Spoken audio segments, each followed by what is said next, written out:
Over my 4 years of gambling addiction, I lost businesses, I lost property, I ruined relationships, I broke trust, I spent 3 nights behind bars, I lied, I stole, and I cheated. My name is Muuluka, and this is my story.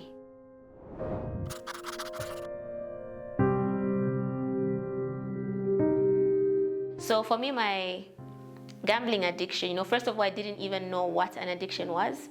And when I started gambling initially, this was about 8 years ago, and it started as a very innocent thing. It wasn't anything, I didn't think it was anything serious.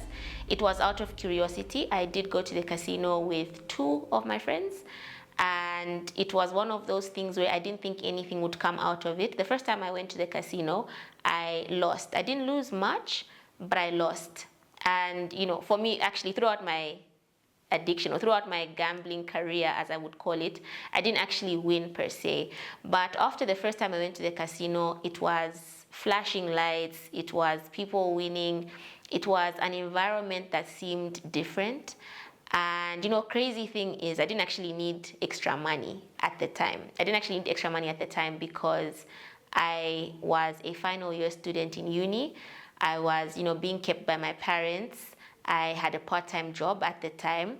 I had businesses that were working for me, and I had savings that I had, put all my hard work into. And I remember after the first time I went, I kept going back, to the casino. I kept going back because I was trying to chase the small losses, and there was hope of winning because of the environment that I saw. And I don't actually remember at what point I crossed the line from not being an addict to being an addict, because it's an invisible line and it's very easy to cross. And before I knew it, I had blown my own savings, and now I started to borrow. So I was borrowing from friends and family initially. So friends, family, people close to me.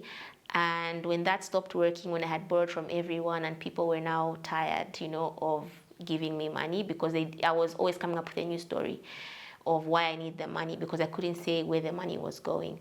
I then started to get money from loan sharks, and I started to now sell property and everything that I had. And when that, I reached a point where now I didn't have anything else to give to get money, I turned to very fraudulent activities, without going into much detail, obviously, because yeah. And over that time, in the midst of the borrowing, the lying, the gambling, I still had that hope of one big win. The big win might come, the big win will come. And, throughout that time, so I was in my final year of university when my gambling started, and I dropped out of uni in my final year. So I didn't actually write my exams that year. And the next year, everybody around me who I was in the same class with was now graduating. And that's some of the things where very quickly I started to see other people progressing while I was not. Because for me, I was stuck in a cycle where I was borrowing, trying to gamble, borrowing, trying to gamble. And very quickly, I reached a point where everyone became tired, because even my family, there were so many times where they had to bail me out of trouble because of trouble that I put myself in. And at the time, none of us really had an understanding of what a gambling addiction is, or what a gambling addiction can do to someone. Because for me, never in a million years did I ever think that addiction would hit me. Because growing up, I was always an overachiever. Even in university, I remember being entrepreneurial for me started at a very, very young age, because when I was very young, I would do chores and do things for my mom. And I remember I had a little book where I would write it down, and I was very good with record keeping, and I would follow up and she would pay for all those things. And I was very good at saving as well, before this, because for me, before going through a gambling addiction, I never ever had a need to borrow, because my parents provided for me very well. They provided for me very well, and I never lacked. I grew up never ever lacking anything, because I remember sometimes people would ask and say, why are you doing this? Like, you don't necessarily need the money, but that's what an addiction is. So I dropped out of uni in my final year because of the addiction, because now I was so consumed with, that's all that was on my mind. That's all I could do. All I was doing was gambling. I couldn't pay attention to anything else. And I had this illusion that when I win, everything will be perfect again. And for me, very, very quickly, I stopped to take care of myself. So I would go even a week, 5 days a week without bathing. I would walk around. Like, that's literally walking around aimlessly. So I'd leave home in the morning, because at the time I didn't even have a phone because I had sold everything that I owned.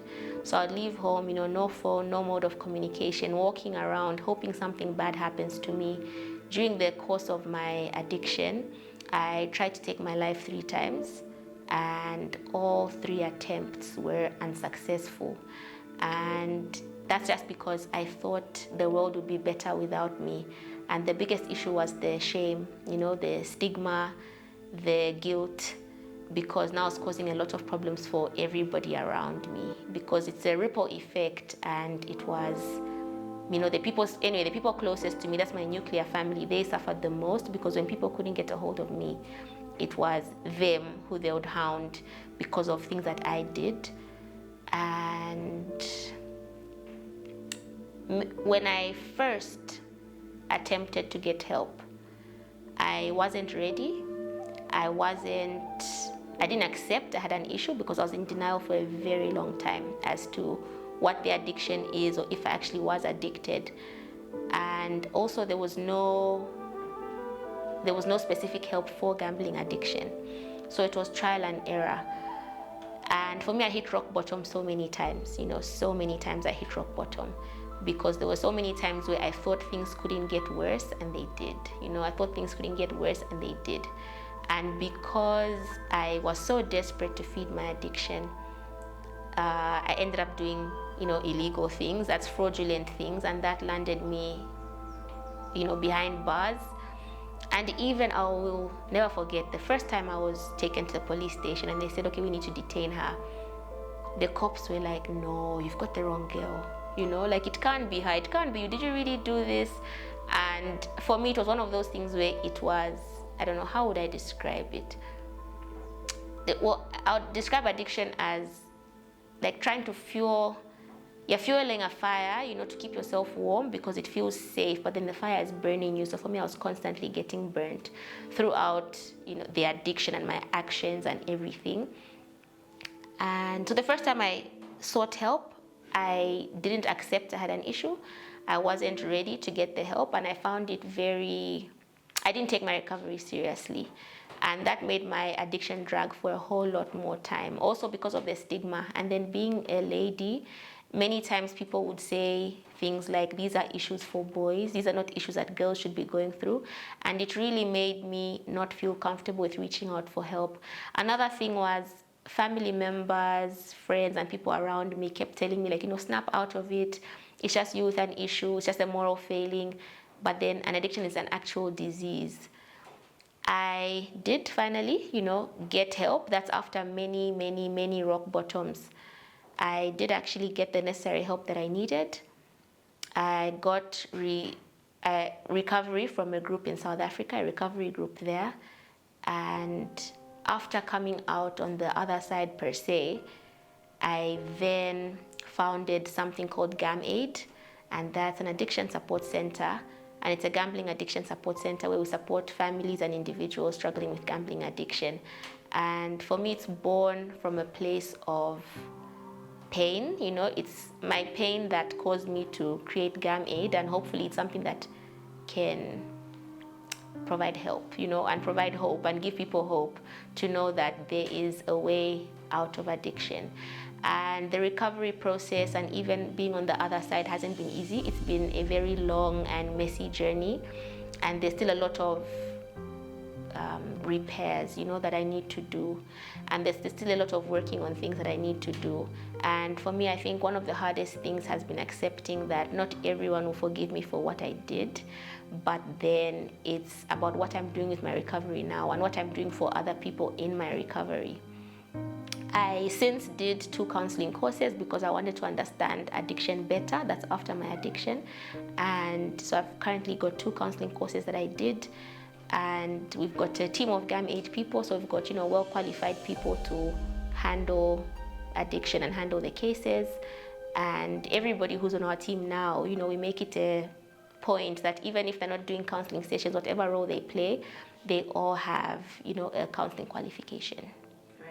Now, you mentioned about going to the casino as what made you start your gambling journey. And to somebody that is listening, they might be thinking, I do kandeke, aviator, or I bet on these other things and stuff like that. Mine is not as deep because Harsha was going to the casino because people perceive the casino as the father of gambling, and so they might think that's why you got into where you got yourself. What would you say to that? Okay, so for me, after the casino, so just a quick story. The first casino I went to, out of concern, the ladies who worked there, they actually had me banned, and they said, we're not going to allow you to come in anymore because they saw me wasting away, So I started with the physical casinos, and then I moved to online betting. And I know that addiction is different for different people. For some people, they can say, I can drink, I can handle my liquor and I'm not addicted. For some people, they can smoke, but they're not addicted. And that's the same with gambling. For some people, they're able to play the games and not get addicted. But then for many of us, especially if you have an addictive personality, very easily you can get addicted. So, the aviator, the gambling, the sports betting, it's all gambling. It's all gambling, and I think it's just important to be cautious and to understand what an addiction is, so that when you see certain signs of you acting out of character or doing certain things or not doing certain things, neglecting responsibility, okay, there's an issue here. So it's all gambling. Yeah. How much money, how much debt did you find yourself in that led you to lose everything that you owned? Okay, so it was quite a lot. It was definitely worth a couple of houses, buying many properties. And so for addiction, what we do, like as Gamid and as me, is we try not to disclose amounts, because I might disclose an amount. Let's, for argument's sake, I might say, okay, I was 500,000 kwacha in debt. Someone else who's 40,000 kwacha in debt will say, I'm not addicted because me it's just 40,000, for her it was 500,000. Or someone who is maybe 5 million kwacha in debt will say, okay, her it was only 500,000, mine is 5 million, so we invalidate her addiction. So that's the only reason why we don't share figures, but it was a very heavy amount, to try to take my life 3 times. After you reached that amount, is that when now you got into like loss of your business, loss of all your savings, or was that prior to? It was prior. So it was over time. So all of this happened over time. So I started with first losing my savings because I had easy access to my savings. So I lost my savings first. And the next step was to now try to borrow from family and friends to try to recover my losses. And when that didn't work, now it was borrowing. Now I went into, selling stuff. So selling things that I owned and selling things I could sell to get the money. So it was gradual, it was over time. Right. You mentioned addictive personality. What's an addictive personality? So people get addicted for so many different reasons. And some people are more susceptible to addiction than other people. And it's things like, if you're already depressed, if you're already anxious, chances of you getting addicted are much higher. Sometimes it's through your family. There are families where you've heard stories of there's been addiction over time. Her grandfather had these patterns, her dad had these patterns, and it passed down. So there, that, okay, you're more susceptible to addiction. It's things like trauma that you've not dealt with. Not dealing with trauma sometimes comes to affect you at a later stage, because now it becomes a coping mechanism. It becomes a safe space. It becomes something to numb your pain. So those are all those things that fall into having an addictive personality. And I think many people don't realize, that because of where I'm born from or what situation I'm in, I might fall into an addiction. Mm-hmm. Yeah. Let's talk about the repercussions of gambling on a person, what does it do to an individual? What does it do to you as a person? Apart from the things that you've actually mentioned, loss of property, loss of trust from friends and everyone else, what does it do to you as an individual? So there are so many things it does to you because, first of all, it's a disease. You know, an addiction is a disease. So it means that the rewiring of your brain is changed. So it's not just you as an individual who just chooses to, oh, I'm going to act out. The rewiring of your brain is changed. And every time you place a bet, whether you lose or you win, there's a dopamine rush. So there's so much dopamine being released in your body. I'm not sure the exact amounts of dopamine, but you could compare it to drugs. You know, the same way people get high off drugs is the same way there's a dopamine release in your body when you're gambling. And some of the other things that it does do to you, so obviously it's now the depression, you know, because of the addiction and how you can't handle the addiction, now you go into depression. It's the anxiety, and the anxiety for gambling addiction comes mostly from the debt, because gambling is the only addiction where the problem presents itself as a solution. You know this is an issue, this has led you into addiction, but you're still placing bets because you think that's your way out. So it's and also it's a silent addiction, because for drugs and alcohol, when you're, walking, people will tell, oh, he's had something to drink, or he smoked something, he's smelling of the drugs. But then for addiction, I can lose my whole salary within a minute and nobody will know, because I'll just be seeming normal. I'll just seem like everything's okay. So the other things it does is it isolates you, because when you're going through addiction, you're on your own. You don't want to share with anyone because nobody understands. It isolates you, and there's a saying that says the opposite of addiction is connection. And because you need people around you, for you to get through your addiction.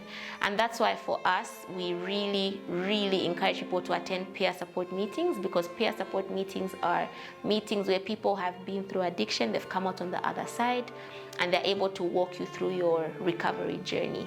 So, the isolation, the depression, the anxiety, the suicidal thoughts, I'm the last person to judge people, because I know that for many people are like, how can they take their life over money? How can they take their life over this? I've been there, because I just felt like there was no way out. I felt like the world would be better off without me and all the problems that I was bringing. It was also out of the fear of, I didn't understand what was going on. I was a relatively sensible person. I was somebody who never got into trouble. And then now all of a sudden I'm being so brave and I'm doing so many bad things. And I was scared of me. I didn't know what was going on with me, because I couldn't control what I was doing. And so, it's a loss of trust. It's the health as well, mental health issues. And I can testify as well, because I stopped eating. When I tried to take my life and that didn't work, I tried to starve myself. Also, when you've got so much pressure and you've got so many things going on in your mind, you can't eat. You can't eat. So it's now your physical appearance and your physical health. So I lost a lot of weight. Where people look, I don't know if you've seen someone who's been sick for a very long time and now your eyes are like sunken in.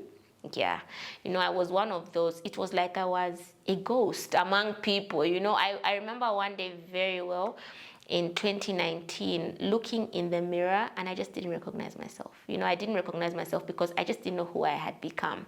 So you lose yourself, you lose yourself, you lose time. You lose time that you'll never be able to get back, and it's painful. So you lose time. You lose your self-worth. That's something that happens to people. You lose your self-worth, and it really messes with your self-esteem. And that's something I can testify to, because I just felt like I wasn't worthy of anything. I wasn't worthy of anything good, because even now, this is years later, when something good happens to me or for me, sometimes I have to tell myself, like, you actually deserve this, because you start to feel like all I deserve is bad stuff. So a lot happens, to people through addiction. Right. Yeah. Did you receive support from your family throughout the entire time that you were struggling with gambling? How did your family take it when you told them, look, this is beyond me. Whatever is happening to me is beyond me. How was their reaction? Yeah. Oh, for me, my family, I'm so blessed. I'm so blessed, especially my mom. She's somebody who I'm so grateful that when she realized, okay, look, this is out of character behavior. First of all, I didn't tell them myself that I was addicted. It was now behavior where I went home without a car, so it's where's the car, It was by force that they found out because I didn't want anyone to find out about it. So they found out by force because now it's like, what's going on? Where's all the money going? Because at some point, they thought I was being blackmailed. They said, is someone blackmailing you? What did you do? Like, tell us if someone's holding you at ransom. And so they found out by force, first of all. And then they were very supportive. They were very supportive. My mom, on days when I would speak death over myself, on days when I would say things like nothing's ever going to change, on days when I was trying to starve myself, trying to overdose, my mom would speak life. And she would always take me for my therapy sessions. When I just started doing counseling, she would go for every session with me. When I was put on medication, that's for the depression, for the anxiety, and for the dopamine, she would give the medicine to me every day. Every day I'm supposed to take the tablet, she would give it to me. She was hurting, but she's taken it very seriously. Like, she's taken God's assignment of being my mom very seriously because God entrusted her, with a sacred job of being a mom, and she just went above and beyond, and she handled it with grace. Because there are so many times where I know she was hurting. There are so many times where she went through a lot, because she was now getting threats on my behalf because now people can't get a hold of me. So my family has been very supportive. Even my sister, she's been so supportive. My older sister, I've got an older sister. And something that I hold, with me every day is the purse that I'm currently using. My sister got me a purse in 2020, I think, or 2021. I think it was 2020. She got me a purse. And in the purse, on the side, she wrote New Beginnings, and she had put a 50 kwacha in the purse. And at the time, they thought, oh, okay, she's recovered, but I was still very deep in addiction, but they thought, oh, recovery is working. And for me, it's just the seeds that they were planting, the seeds that they were planting, the seeds they were planting. So it's putting money in a purse, writing New Beginnings, making me know that this isn't the end, and things will get better.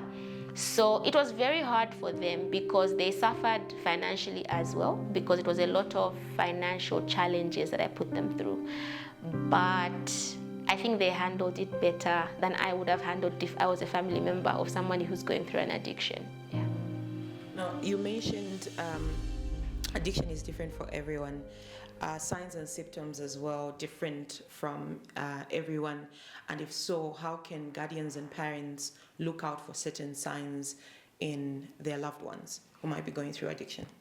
Okay, so I think it's even just paying attention, to people, and because you know them better than yourself. So I'll speak for like gambling addiction, for example. We hear a lot of stories of people who are maybe in debt, but they've got nothing to show for it. And I was one of those people because I was so heavily in debt.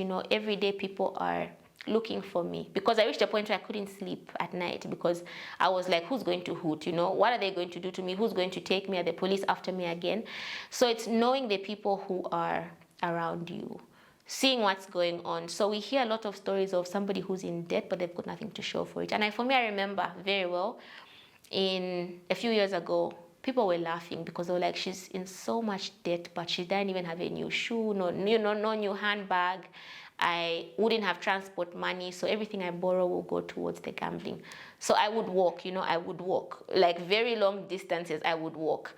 So no transport money. When I was still driving before now, I, lost access to all those things. I never had gas in the car. And just a quick story, I remember one day, I literally threw up because I borrowed a very huge amount of money. Common sense would have been, okay, put gas in the car, use some of it for this, use this, the rest for gambling. So I borrowed a very huge amount of money. I removed all of it, and all of it went into playing a casino game. And the money, I lost all of it, I lost all of it. And that was enough money to put, I don't know how many hundreds of full tanks, and the car went off, as I was driving. And I remember that day, like screaming to myself, and I threw up because now I couldn't believe my own actions. And it's one of those things, so you had access to money, but none of it went to what it should have gone to. So I think so back to the question, I think it's paying attention to your loved ones. Another thing I think is also being informed, of what an addiction is. How can an addiction affect somebody?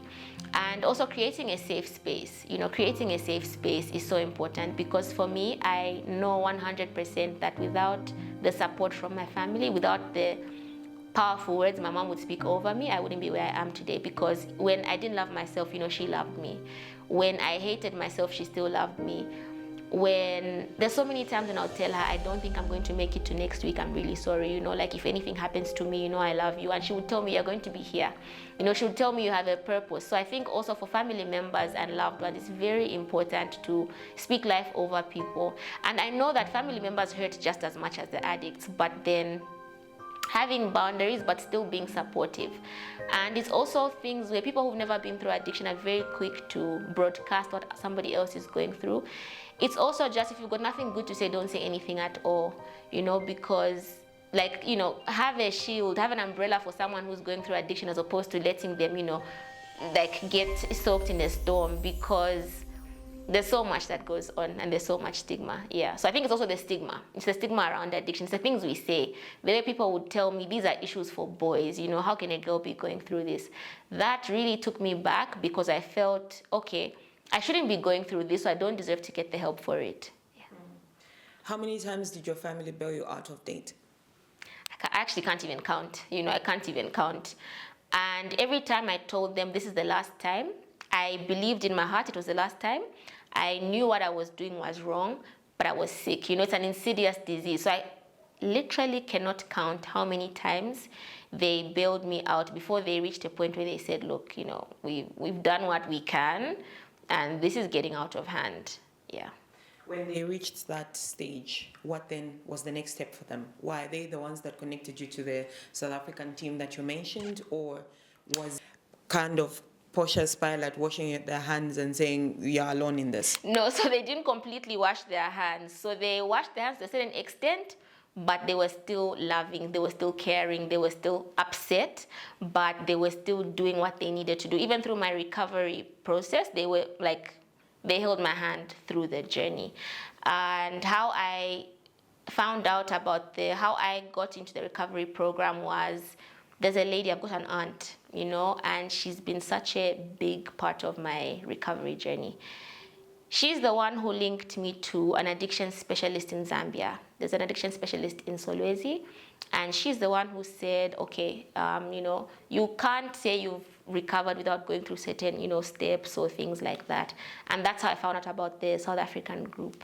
And after finding out, my family they held my hand through it. So the next steps were that they didn't completely, they didn't leave me high and dry, no. That would be, I'd be lying if I said, oh, I did this on my own, no. I've had people holding my hand every step of the way, yeah. Right. Now, you had a loving family, but what would you say to families right now that might be watching this, that have addicts, that just say, you brought this on yourself, so we're tired of helping you, sort your mess out, and they leave them like that? Yeah.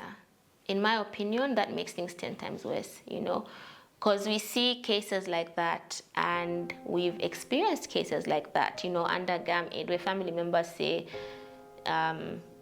this person they're enjoying what they're doing, just leave them alone, we don't want to have anything to do with them, and it goes back to the words we speak, the love that we give. For me, the love that I received when I didn't love myself took me a long way, because it's when I didn't feel worthy, I was reminded that, you're not defined by your mistakes. So I would really urge people, if it's something that you've never been through, you have no idea what they're going through. So not asking me to enable or to give them money, but just to be that hope, to be that voice of reason. And you can't fix what you didn't break. So you're not going to shout at someone and they're going to reform their ways. But I think it's also giving them the necessary help that they need. And I think that goes back to why we're doing things like this. It's about raising awareness that these issues happen, and it's not that you don't choose to get addicted. I know you choose the action, but for me, never in a million years did I ever think that addiction is something that would ever come my way, because I thought life was seemingly perfect, at the time before the addiction. So I would urge people, who are oh, they're on your own, to just love them one last time. And, that act of love might lead them to recovery. Yeah. Have you ever had any relapse moment after your recovery? And if so, how did that go? How did you get back, snap back into, reality? Yeah. Yeah. So I have, and oh, the relapse was nasty. The relapse was nasty. It was, I think, even worse than the first time, because now I went 100 times worse, 100 times harder. And for me, there was so much shame. But the fact that I was in a recovery program where I knew that I wasn't alone, I knew that there were people just like me who've done it, it was very helpful. I kept it hidden for some time, but then the accountability of having a recovery coach, having someone who's checking in on you, for me really helped with getting me back in. And the best part about relapsing was being received well by the people who were providing help for me. That's the recovery team who was providing the recovery program that I went through. So it was difficult. There's a lot of shame because I was thinking, what's my problem, But then going through a group where people tell you they've been exactly where you are, it was very helpful.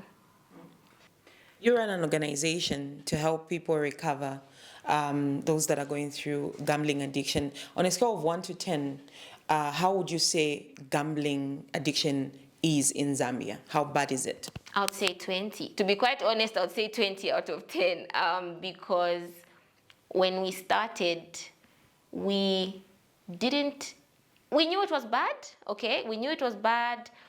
I knew what I've been through. I knew how heavy this addiction is, but we didn't expect as many people to come our way as people have. So I know that it's bad, and it goes back to stigma. In Zambia, there's so many things we don't talk about. There's things that are taboo. People don't talk about money issues very openly. People keep addiction hidden. Families keep addiction hidden. So that doesn't help. Nobody's talking about it enough. So some people have an addiction, but they don't know it's an addiction. Some people have an addiction, but they're in denial. So I would say the gambling addiction and the rise in the number of addicts is bad, yeah. So it would be a 10 out of 10.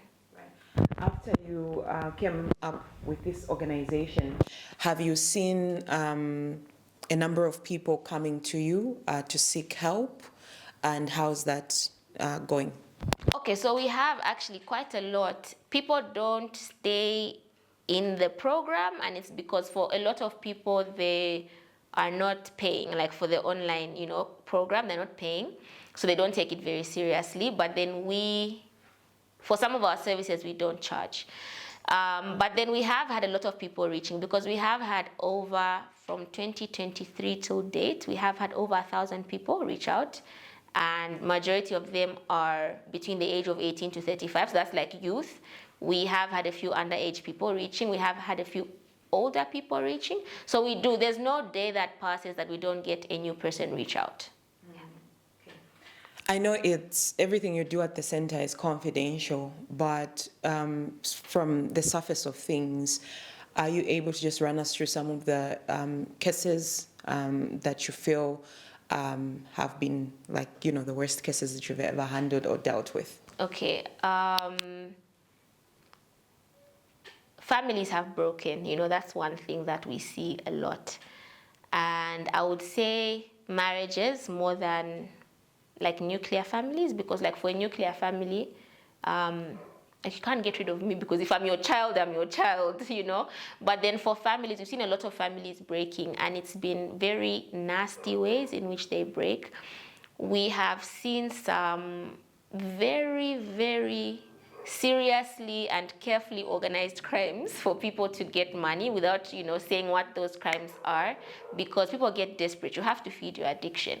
We've seen people work their whole lives, without mentioning any names. They've worked their whole lives, and then now they've lost their pension. So you worked your whole life, and then now because you just tried to multiply and then you got addicted, you lose everything. We've seen some of those things happen. We've seen kids go hungry. We've seen kids not go to school because their parents are addicted. And then we've seen kids not go to school because they're addicted. So yeah, those are some of the very bad cases. We've also had people selling themselves for, like, exchanging sex for money just to feed their addiction. I think those would be the worst cases, yeah. So speaking from an experience point of view, what are some of the things that can be put in place to curb what is happening in terms of like gambling in our country? I think awareness, awareness is the biggest thing, because if I had been told even 1 year into my addiction that this is an addiction and get help for it, there are people to give you the necessary help, I don't think I would have gone as far into my addiction as I did. So I think for me, the biggest thing and something that GAM Aid is really trying to work on is the awareness, to let people know that you're not alone. People just like you have been through it. That would be the biggest thing. For me, that's the really biggest thing. That's the awareness, the having the conversations in schools, in churches, in workplaces, so that people realize, okay, we're seeing these signs, what could it be? And then the people who are struggling also to realize that you're not alone. For people that are watching you right now and would need help to reach you or reach your organization, how can they get in touch with you? Where are you found? What are your socials? Okay. Yeah. Okay, so we're found in Chamba Valley currently, and our socials, so on TikTok, Instagram, Facebook, and Twitter or X, it's GAM Aid Zambia. I will ask to link the number below, for one of our contacts who you can call and get more information about it. And